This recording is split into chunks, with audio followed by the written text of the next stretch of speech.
Welcome to TV news. కేంద్రంలోనూ రాష్ట్రంలోనూ కూటమి ప్రభుత్వం ఏర్పడి 100 రోజులు కావస్తోంది. ఈ 100 రోజుల్లో పాలనా పరంగా 1000 అడుగులు ముందుకు వేశామని సీఎం చంద్రబాబు నాయుడు అన్నారు. ఈ నెల 20వ తారీఖు నుంచి 26వ తేదీ వరకు ఇంటి వద్ద ప్రభుత్వం కార్యక్రమం ద్వారానే ఎన్డీఏ ప్రభుత్వం చేపట్టిన అభివృద్ధి సంక్షేమ కార్యక్రమాలు భవిష్యత్తులో చేపట్టబోయే వాటిని ప్రజాప్రతినిధులు ఇంటింటికి తిరిగి ప్రజలకు వివరించాలని ముఖ్యమంత్రి సూచించారు. కష్టాల్లో ఉన్న ప్రతి ఒక్కరిని ఆదుకుంటామని మంత్రి లోకేష్ అన్నారు. గురువారం ఉండవల్లిలోని నివాసంలో 33వ రోజు ప్రజా దర్బార్ కార్యక్రమం నిర్వహించారు. మంగళగిరి నియోజకవర్గంతో పాటు వివిధ ప్రాంతాల నుంచి వచ్చిన ప్రజలు వారి సమస్యలను మంత్రికి ఏకరువు పెట్టారు. స్పందించిన మంత్రి లోకేష్ వారి సమస్యలను సంబంధిత శాఖలకు పంపి సమస్యలను పరిష్కరిస్తామని హామీ ఇచ్చారు. మంగళగిరి సీకే కన్వెన్షన్ లో ఎన్డీఏ కూటమి ఎమ్మెల్యేలతో ముఖ్యమంత్రి నారా చంద్రబాబు నాయుడు సమావేశంలో గుంటూరు పశ్చిమ నియోజకవర్గ ఎమ్మెల్యే గళ్ల మాధవి పాల్గొన్నారు. శ్రీనగర్ లోని మంచినీటి కుళాయిలో మురికి నీటి సరఫరా అవుతుంది. దీంతో ఆ నీటిని తాగడానికి కాదు, పట్టుకోవాలంటేనే ప్రజలు భయపడుతున్నారు. గతంలో మురికి నీటి కాల్వలతో డయేరియా కూడా వ్యాప్తి చెందిందని అధికారులకు ఫిర్యాదు చేసిన పట్టించుకోవడం లేదని స్థానికులు ఆందోళన వ్యక్తం చేశారు. ఈ విషయమై సంబంధిత ప్రాంత ఎగ్జిక్యూటివ్ ఇంజనీర్ వివరణ కోరగా సమస్యను పరిశీలించి తమ సిబ్బందితో పరిష్కరిస్తామన్నారు. స్వచ్ఛతా హీ సేవ కార్యక్రమంలో భాగంగా జీఎంసీ కమిషనర్ పోలీస్ శ్రీనివాసులు వారి సిబ్బందితో కలిసి నగరంలో సైకిల్ తొక్కారు. ముందుగా జీఎంసీ కార్యాలయంతో పాటు పరిసర ప్రాంతాలను శుభ్రం చేశారు. స్వచ్ఛతా హీ సేవ కార్యక్రమంలో భాగంగా అక్టోబర్ 2వ తేదీ వరకు ప్రతిరోజు ఓ కార్యక్రమాన్ని నిర్వహిస్తున్నామని చెప్పారు. ఇందులో భాగంగా ఈ రోజు సైకిల్ తొక్కినట్లు చెప్పారు. వట్టిచెరుకూరు మండలం పుల్లడగుంట గ్రామంలో నిరుపయోగంగా ఉన్న కాటన్ మిల్లులో ప్యాకింగ్ చేస్తున్న రేషన్ బియ్యాన్ని తెలుగు యువత మండల అధ్యక్షుడు మన్నవ గోపాలకృష్ణ ఆధ్వర్యంలో నాయకులు గురువారం తెల్లవారుజామున అడ్డుకున్నారు. సుమారు 9 టన్నుల బియ్యం నిల్వలను లారీకి ఎత్తకుండా నిలిపివేశారు. అక్రమాలకు పాల్పడుతున్న వారిలో కొందరిని అదుపులోకి తీసుకుని రెవెన్యూ సిబ్బందికి అప్పగించారు. జిల్లాలో నిరుద్యోగ యువతకు ప్రైవేట్ రంగంలో ఉపాధి అవకాశాలు కల్పించేందుకు ఈ నెల 20న చేబ్రోలు ప్రభుత్వ డిగ్రీ కళాశాల,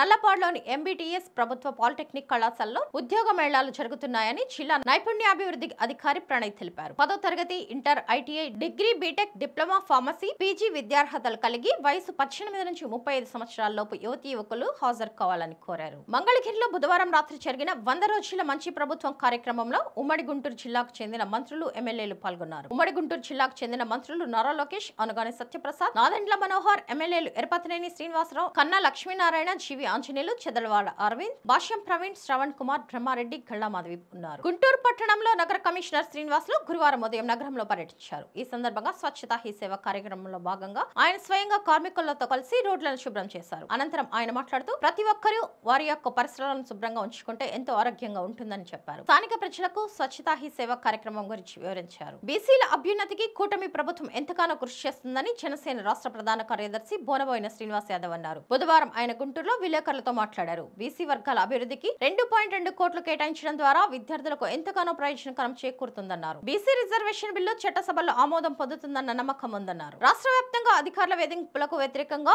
ఎన్ఎఫ్పి రాష్ట్ర సమన్వయ కమిటీ, ఏఐజీడీఎస్యు రాష్ట్ర సంఘాల ఆధ్వర్యంలో పోస్టల్ ఉద్యోగులు బుధవారం నిరసన తెలిపారు. గుంటూరులోని హెడ్ పోస్ట్ ఆఫీస్ వద్ద జరిగిన నిరసనలో వివిధ సంఘాల నాయకులు మాట్లాడుతూ టార్గెట్ల పేరుతో అధికారులు చేస్తున్న వేధింపులు వర్ణనాతీతమన్నారు. టార్గెట్లకు యూనియన్లు వ్యతిరేకం కాదని, కానీ అవి యూజర్ ఫ్రెండ్లీగా ఉండాలన్నారు. బాపట్ల మాజీ ఎంపీ నందిగం సురేష్ పై తుళ్లూరు పోలీసులు బుధవారం మంగళగిరి కోర్టులో పీటీ వారెంట్ దాఖలు చేశారు. 2020లో మండలంలోని వెలగపూడిలో 2 సామాజిక వర్గాల మధ్య జరిగిన రాళ్ల దాడిలో ఓ మహిళ మృతి చెందింది. అప్పట్లో ఓ సామాజిక వర్గం రోడ్డుపై బైఠాయించి నందిగం సురేష్ పేరును ఎఫ్ఐఆర్ లో చేర్చాలని ధర్నా కూడా చేశారు. సదరు కేసుపై తుళ్లూరు పోలీసులు పీటీ వారెంట్ దాఖలు చేసి దర్యాప్తు ప్రారంభించారు. గుంటూరు జిల్లా ట్రాఫిక్ డీఎస్పీగా ఎన్ రమేష్ బాధ్యతలు స్వీకరించారు. ట్రాఫిక్ సమస్య లేకుండా సిబ్బందికి ప్రజలు సహకరించాలని ఆయన కోరారు. నిబంధనలు పాటిస్తూ వాహనాలు నడపాలని కోరారు. గుంటూరు నగరంలో రెవెన్యూ వసూలు వేగవంతం చేయాలని, డ్రైవ్ మోడ్, అన్అసెస్మెంట్, అండర్ అసెస్మెంట్ పన్ను విధింపు జరగాలని జీఎంసీ కమిషనర్ శ్రీనివాసులు అధికారులను ఆదేశించారు. బుధవారం కమిషనర్ ఛాంబర్ లో అదనపు కమిషనర్ తో కలిపి డిప్యూటీ కమిషనర్లు, రెవెన్యూ అధికారులు, ఇన్స్పెక్టర్లతో కమిషనర్ రెవెన్యూ విభాగ సమీక్షా సమావేశం నిర్వహించారు. పాత పద్ధతిలోనే పోలీస్ హోంగార్డ్ రిజర్వేషన్లు కొనసాగించాలని,